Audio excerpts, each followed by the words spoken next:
कुछ तो मजबूरियां रही होंगी, यूं ही कोई बेवफा नहीं होता। लिहाजा जब मान सम्मान नहीं मिलेगा,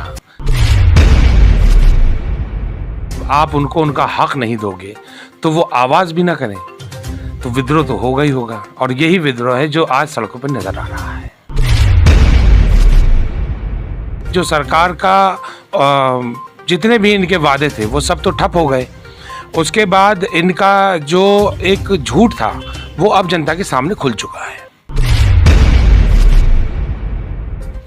इसलिए जनता महंगाई से त्रस्त है, रोजगार है नहीं, महिलाओं की कोई सुरक्षा नहीं है।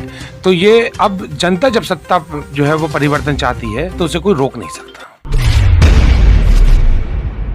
माननीय अखिलेश यादव जी, युवा दिलों की धड़कन, इजलास आ रहे हैं, तो जितनी ज़्यादा से ज़्यादा तादाद में हो सके वहाँ पहुँच के इस कार्यक्रम को सफल बनाने का हम लोगों की मदद करें। आज का सच की टीम के साथ मैं वीरेंद्र अरोड़ा यहाँ पर हूँ, जो पूर्व में चुनाव एमएलए का 2017 में लड़ चुके हैं। अज्जू शाख जी हमारे बीच में है, जो कद्दावर नेता है समाजवादी पार्टी के, वो हमारे बीच में है। 23 तारीख को इगलास में एक बहुत बड़ी रैली होने जा रही है। उत्तर प्रदेश में बिगुल बच चुका है। 2022 की चुनाव की सरगर्मियां तेज हो गई हैं और जो कद्दावर नेता है जिन्होंने कोल से दावेदारी की है, जिनकी दमदारी है, और मैं उनसे उनकी जो प्रबल दावेदारी चल रही है कोल से, वो लगे हुए हैं। अब ये देखना है कि ये रैली क्या रसाकसी में प्रत्याशियों की सूची तैयार कर पाएगी। हमारे बीच में है अज्जू शाख जी। अज्जू शाख जी, उत्तर प्रदेश में ये आरएलडी की और समाजवादी पार्टी की साझा रैली इगलास में होने जा रही है। बहुत बड़ी रैली है, उसकी तैयारियों में सभी लोग जुटे हुए हैं। आप भी उसमें जुटे हुए हैं और आप ऐसे जुटे हुए हैं कि लोग आपको विधायक बनना कोल से देख रहे हैं, जैसा कार्यक्रम स्थल पर मैंने जाकर मौके पर देखा। तो आपकी तैयारियां किस तरीके की चल रही है साझा रैली को सफल बनाने के लिए? देखिए, हम लोगों का मकसद जो है वो चुनाव लड़ने से ज़्यादा अहम उत्तर प्रदेश में यह है कि जिसको भी राष्ट्रीय अध्यक्ष टिकट देंगे हम लोग उसके साथ हैं, पहली बात। दूसरी बात, इस कार्यक्रम को सफल जो है वो पार्टी के सारे नेता तो करा ही रहे हैं, साथ ही साथ जो जनता है वो भी एक अपनी मर्जी से और अपनी खुशी से जो है वो उस रैली के अंदर पहुंच रही है, जिसमें हम लोगों का अनुमान है कि तकरीबन 3, साढ़े 3, 4 लाख आदमी उस रैली के अंदर मौजूद रहेगा। क्योंकि जो सरकार का जितने भी इनके वादे थे वो सब तो ठप हो गए। उसके बाद इनका जो एक झूठ था वो अब जनता के सामने खुल चुका है।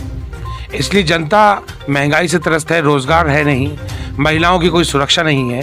तो ये अब जनता जब सत्ता जो है वो परिवर्तन चाहती है तो उसे कोई रोक नहीं सकता। अज्जू शाख जी, आप जो है कोल विधानसभा सीट से आपने प्रबल दावेदारी की है।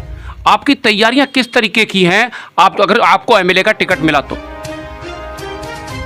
देखिए, ऐसा है, मैं बताऊं कि हम लोगों को, फिर मैं आपको बता रहा हूं कि हम लोगों को अपने राष्ट्रीय अध्यक्ष जी से प्यार है, उनसे मोहब्बत करता हूं और टिकट वो जिसको भी देंगे उसको भी चुनाव लड़वाएंगे हम लोग। और अगर हमें मिलता है, अगर माननीय राष्ट्रीय अध्यक्ष जी मुझ पर अपना यकीन दिलाते हैं तो जितनी भी मेरी क्षमता होगी उससे 10 गुना ज़्यादा ताकत से इस चुनाव को लड़ने का काम किया जाएगा। अज्जू शाख जी का कहना है कि अगर मुझे टिकट मिला तो मैं उसे दमदारी से चुनाव लड़ूंगा, ये मेरा मानना है। और हाईकमान का आशीर्वाद मेरे साथ प्राप्त हुआ तो मैं इसे चुनाव को लड़ूंगा, नहीं तो जिसको भी टिकट मिलेगा उसे चुनाव तन मन धन से लड़ाऊंगा। ये अज्जू शाख जी का कहना है। अज्जू शाख जी, उत्तर प्रदेश में समाजवादी पार्टी कह रही है कि हम सरकार बनाने जा रहे हैं, बहुजन समाज पार्टी भी सरकार बनाने की बात कर रही है, भारतीय जनता पार्टी पुनः वापसी की बात कर रही है, और समाजवादी पार्टी उत्तर प्रदेश में अगर सरकार बनाएगी तो मुख्यमंत्री कौन होगा? देखिए, हमारे यहाँ तो इस पे कोई जो है वो शुबा ही नहीं है कि सरकार अगर बनने जा रही है तो आज नौजवान उत्तर प्रदेश के अंदर और गरीब व किसान अखिलेश जी को दोबारा मुख्यमंत्री बनाना चाहता है। तो हमारे यहाँ ये भाजपा का ऐसा तो मतलब है नहीं कि अंदर से काट चल रही है योगी जी की और अमित शाह साहब जो हैं वो उनकी काट में हैं, रैलियाँ नहीं कर रही हैं आगे। लिहाजा हमारे यहाँ जो है वो एक ही चेहरा है और वही उत्तर प्रदेश की जनता के लोकप्रिय चेहरा है, माननीय अखिलेश यादव। तो ये मैं ये कह रहा था कि उत्तर प्रदेश में अखिलेश यादव मुख्यमंत्री होंगे। जो अभी सरकार ने किसान बिल जो वापस लिया है, क्या इसका फायदा सरकार को मिलेगा आपकी को? देखिए, किसान बिल तो मैं ये बात बार बार मैंने आप लोगों से कही कि किसान बिल तो आने वाली बात थी, उसे वापस ले लेना ना लेना भी तो जनता को पता ही नहीं था, उनको सिर्फ अवगत कराया गया था लेकिन जिस तरह से डीएपी के पैसे बढ़ा के पैकेट छोटा कर दिया गया, किसान को पानी नहीं मिल रहा है बम्बों में, किसान को अपनी फसल बेचने के लिए एमएसपी नहीं मिल पा रहा है।